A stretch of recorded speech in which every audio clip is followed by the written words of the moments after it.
In this video, we're going to look at compound inequalities. We're going to be looking at and or statements. Now be sure you keep your eyes on this wording at the top. It's so important.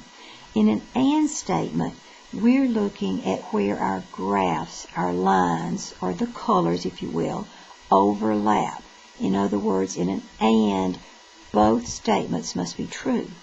In an or, we're looking at the part of the graph that either of the lines have gone through. Let's look first at x is less than 5 and x is less than -2. In the first statement, we're looking at any part of the graph that is less than 5. That would be to the left.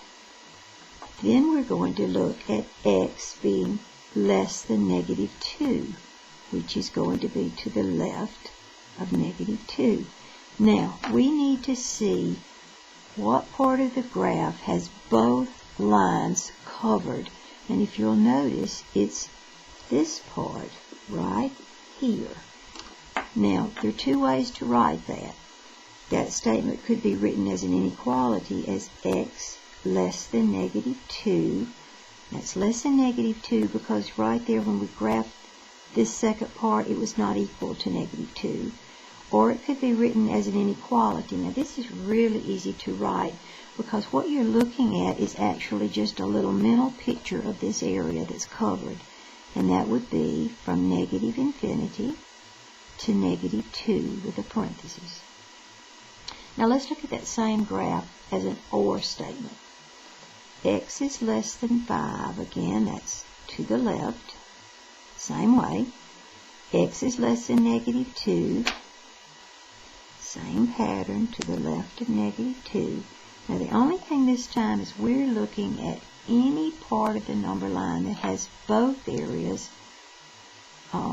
Really, we're looking at the part of the number line that's covered anywhere. So it would be from here to here. Now remember, an or is any part that's colored in.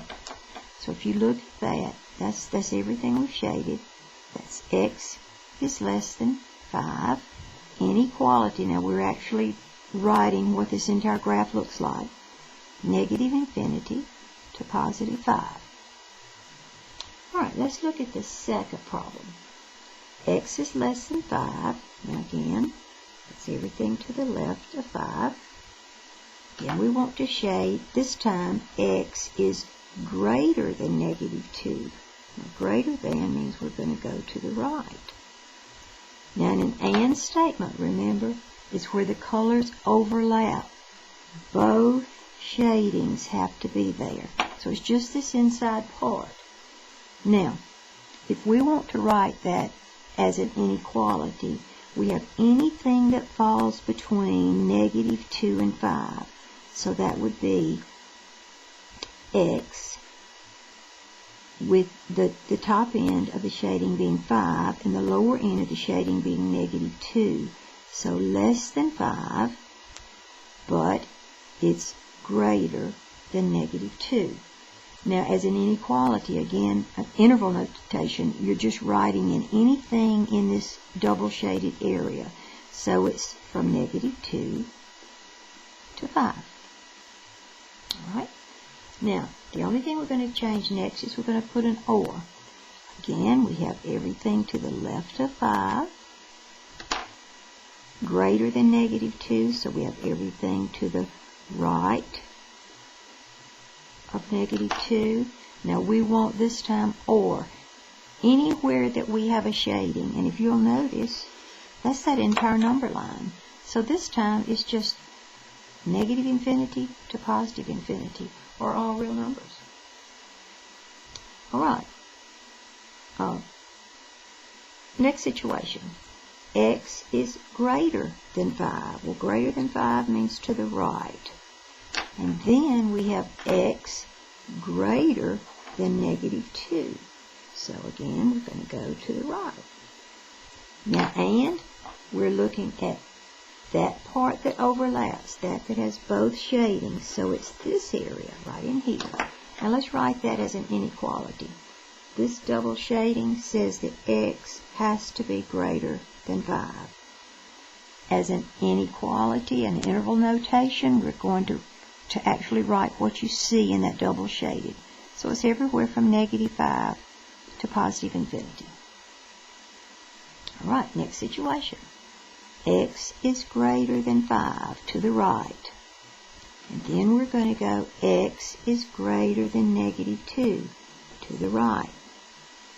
Now, or, that means anything that's shaded on your graph. So it's all of that. Now, as an inequality, anything that's shaded, that says that x is greater than -2. In interval, notice you're actually going to look at this and write what you see shaded. That's -2 to positive infinity. Okay, our last situation. We have x greater than 5 to the right. We have x less than -2. That's going to be to the left. Now here's a tricky situation because we want an and statement. What on that graph overlaps? Where have we shaded both red and black? Well, truth of the matter is we haven't. So that has no solution in an and problem. A little different. The last one says x is greater than 5. That's to the right. Then we have x is less than -2. That's to the left. Now this is or. This says where on your graph have you shaded? Where have you shaded at all? Well, it's this direction and this direction. So as an inequality, it says that x is greater than 5 or x is less than -2. Looks a lot like your problem, doesn't it? As intervals, it would be this interval, -infinity to -2, or 5 to positive infinity. I think if you'll just keep in mind this opening statement, an and problem has to be true for both. It's the overlap. An or statement is true for either problem. It's anywhere that you've shaded. I hope this helps.